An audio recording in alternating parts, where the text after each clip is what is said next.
Entre as grandes obras da literatura ocidental, Fausto, de Johann Wolfgang von Goethe, é talvez a que mais se aproxima de um espelho da alma humana.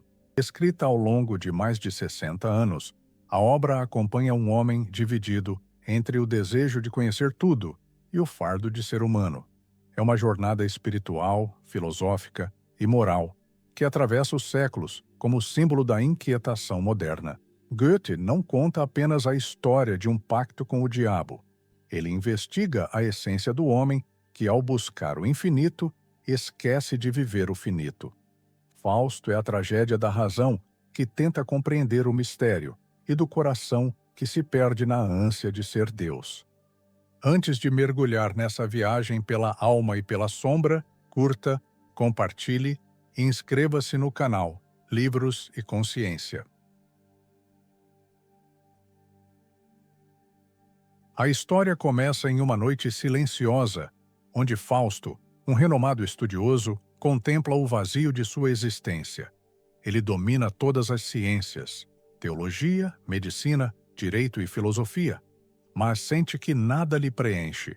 Diante de seus livros e instrumentos, percebe que todo o seu conhecimento o afastou da vida. Conheço o que há na terra e no céu, diz ele, mas estou tão ignorante quanto antes. Essa insatisfação é o coração da tragédia. Fausto representa o homem moderno, sedento por saber, mas incapaz de encontrar sentido. A razão, seu maior dom, tornou-se também sua prisão. Ele busca compreender o absoluto, ultrapassar os limites humanos, tocar o divino com as próprias mãos. Essa busca, porém, o lança em um abismo existencial.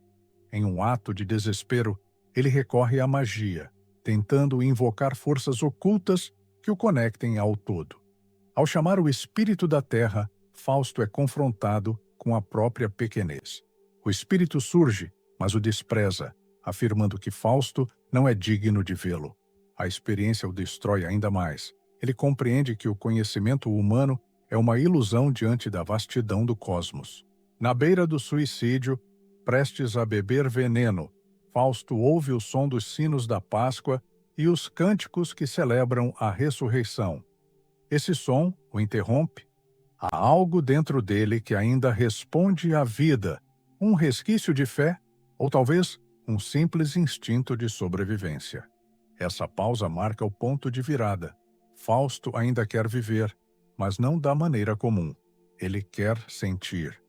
É nesse estado de vulnerabilidade que Mefistófeles entra em cena, primeiro disfarçado, depois revelando sua verdadeira natureza.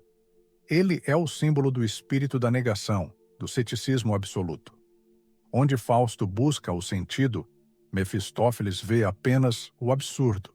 Mas ele é também um espelho, a sombra que Fausto sempre carregou.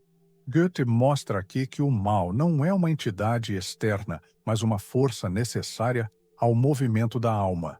O diabo em Fausto não é apenas o tentador, é o catalisador da transformação. Fausto o atrai porque quer viver tudo o que a razão nega.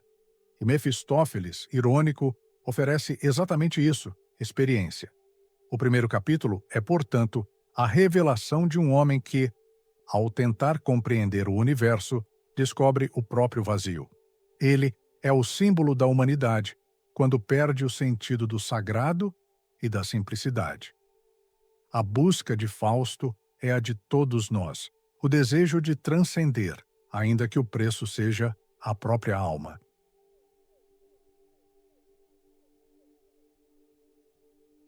O encontro entre Fausto e Mefistófeles transcende o simples diálogo entre homem e diabo. É a encenação do confronto entre a consciência e sua própria sombra. Quando o espírito da negação se apresenta, não se revela como um monstro, mas com humor, astúcia e ironia, desafiando as pretensões humanas. Goethe constrói esse momento com delicadeza e inteligência. O mal se mostra sagaz, ciente das fraquezas da alma, compreendendo-a muitas vezes melhor do que o próprio homem. Mefistófeles propõe um pacto singular. Ele oferece a Fausto aquilo que a ciência jamais pôde: experiência plena, acesso total aos desejos, prazeres e poderes sensíveis, e conhecimento que transcende o mero entendimento racional. Em troca, se algum dia Fausto disser: detente, instante, tu és belo, sua alma será tomada pelo inferno. Esse acordo não é apenas mágico, é profundamente simbólico. Representa a escolha do homem entre contemplação e ação, entre o mundo da razão e o da experiência. Fausto abandona a segurança da lógica para se lançar na vertigem da vida. O mal, aqui, não seduz pelo pecado, mas pela promessa de plenitude. Mefistófeles compreende o desejo humano de viver intensamente, ainda que por instantes. Cansado das abstrações, Fausto aceita. Se algum dia eu disser ao momento: detente, tu és belo, então me prenda o grilhão.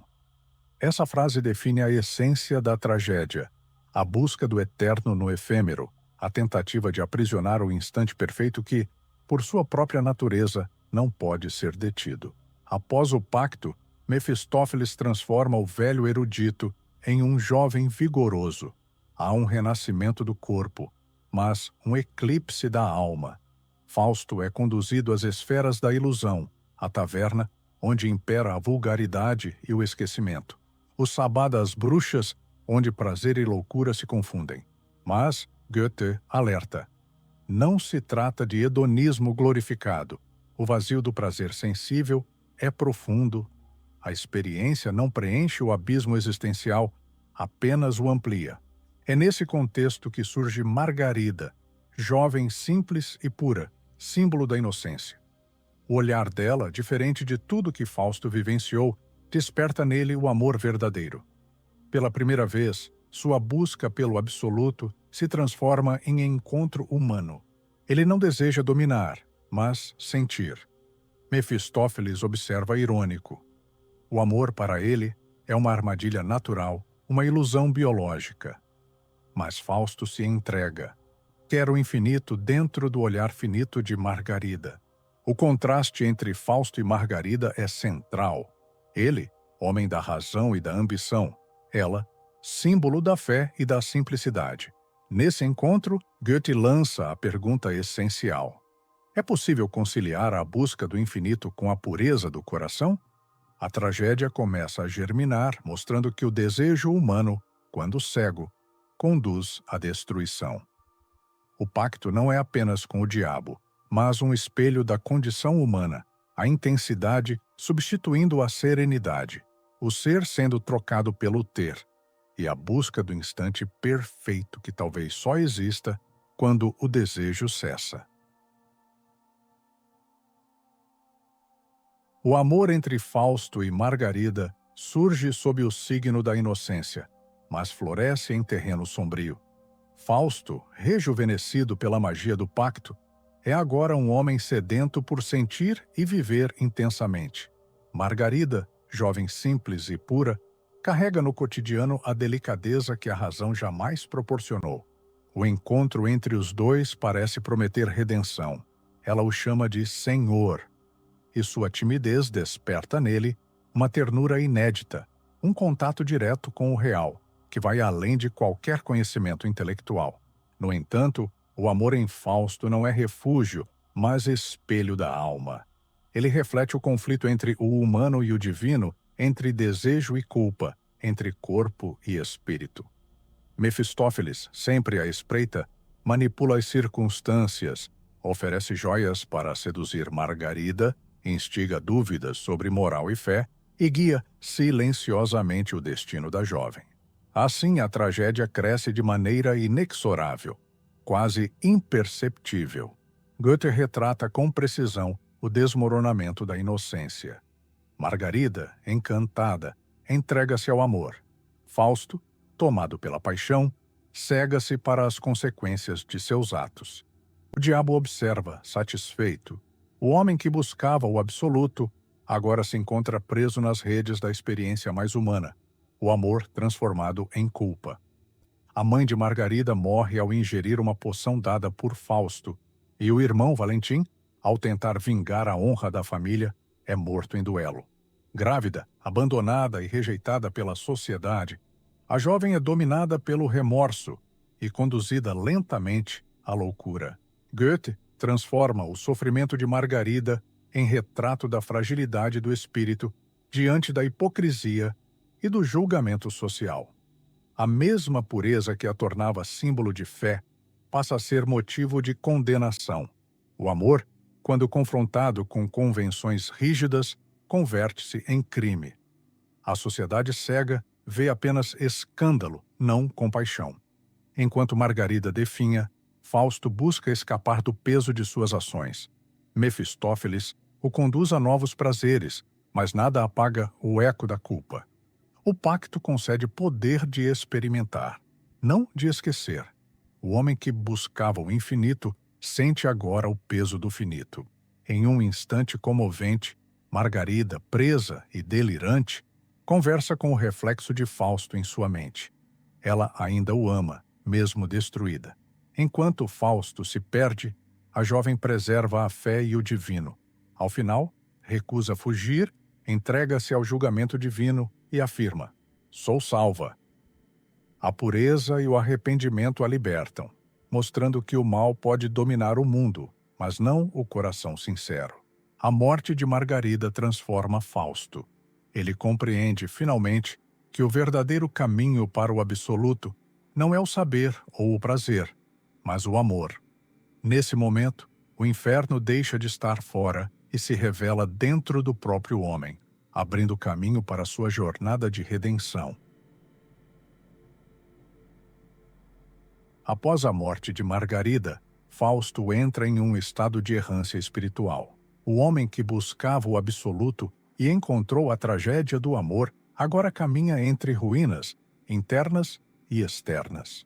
O pacto com Mefistófeles permanece ativo e o diabo o conduz por novos domínios da experiência: a corte, a guerra, o poder, o progresso. No entanto, nada toca verdadeiramente sua alma. Cada triunfo ressoa como um eco vazio, lembrando-lhe que o absoluto não se encontra em conquistas externas. Fausto envelhece espiritualmente, ainda que seu corpo conserve juventude. Ele se torna o símbolo do homem moderno desorientado, capaz de conquistar o mundo, mas incapaz de preservar a própria essência. Mefistófeles, fiel ao papel de ironista e provocador, guia-o a cenários grandiosos: o palácio do imperador, o banquete das máscaras e um mundo clássico, onde Helena de Troia renasce como ideal de beleza eterna.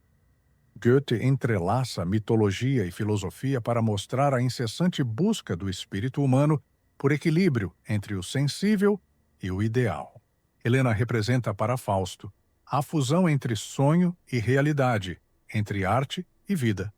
Ao unir-se a ela, Fausto crê alcançar a harmonia perdida, experimentando por um instante a completude estética e espiritual.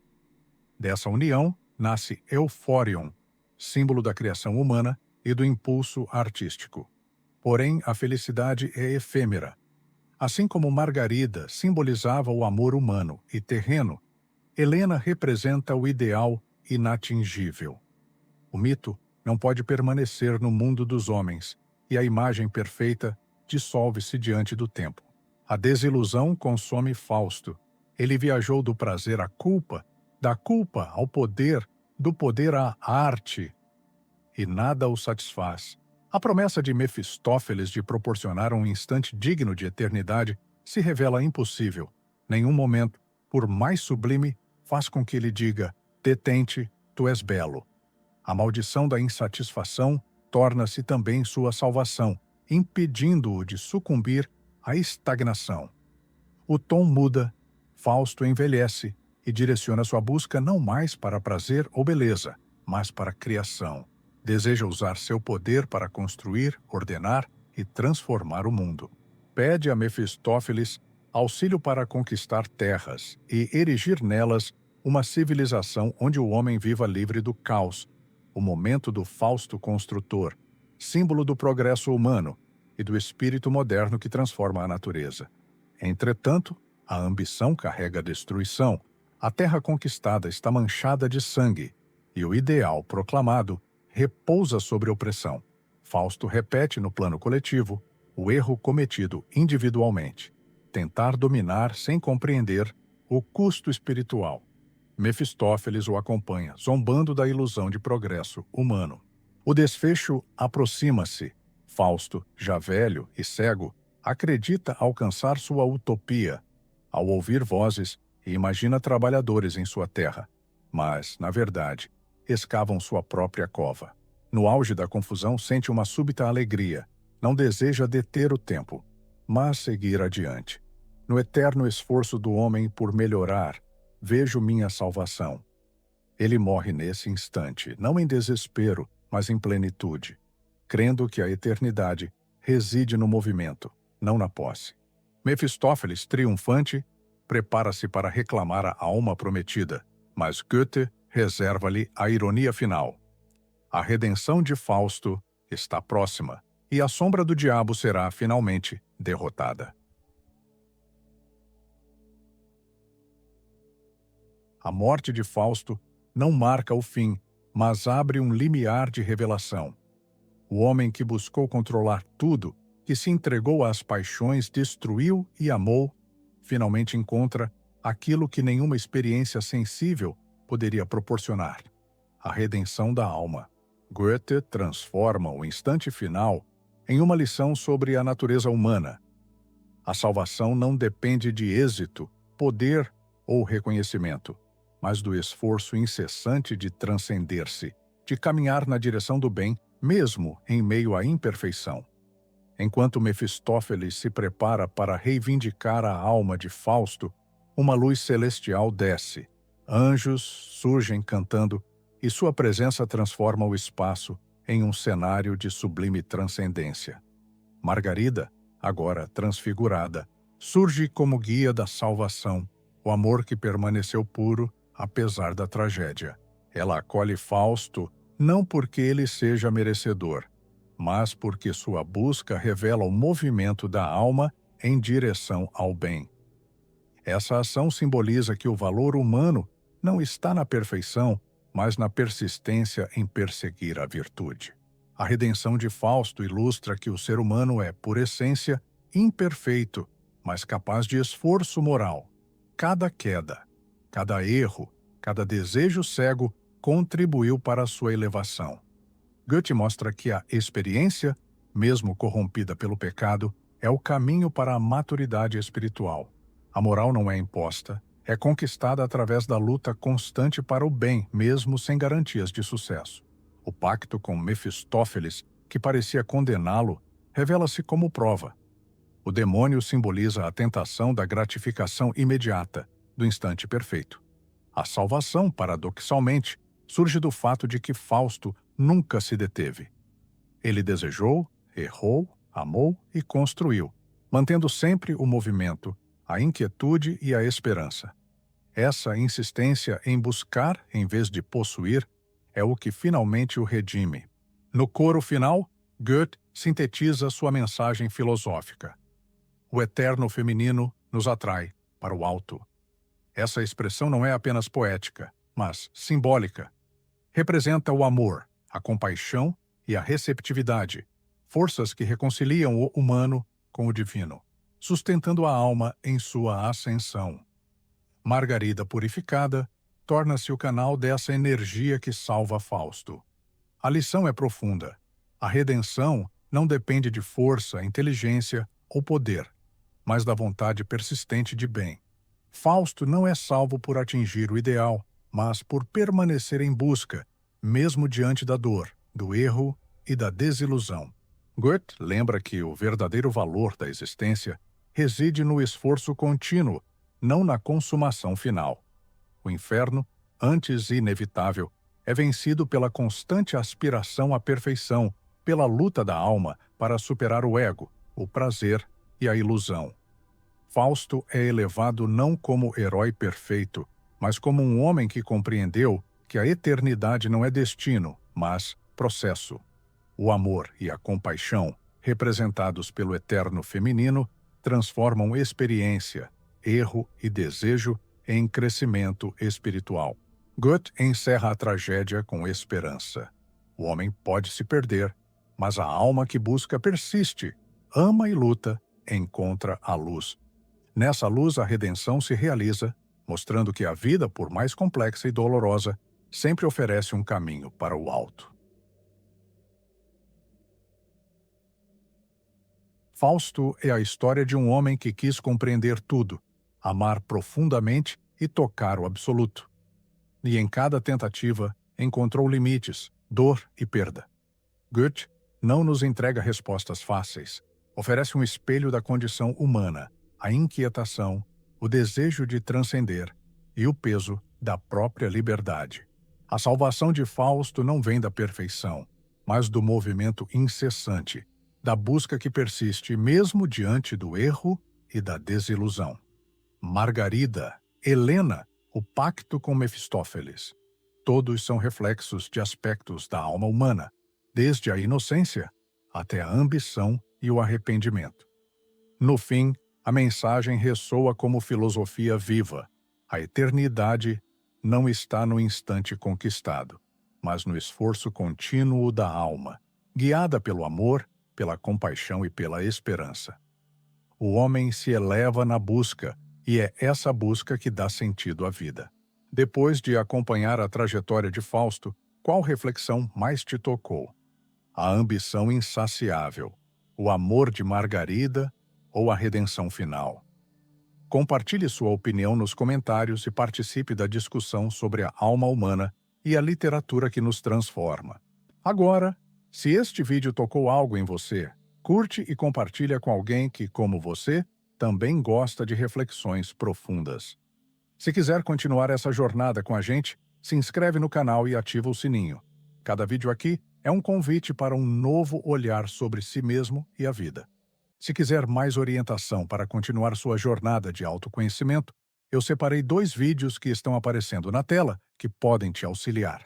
Escolhe um e me encontra lá. Até o próximo vídeo. Tchau!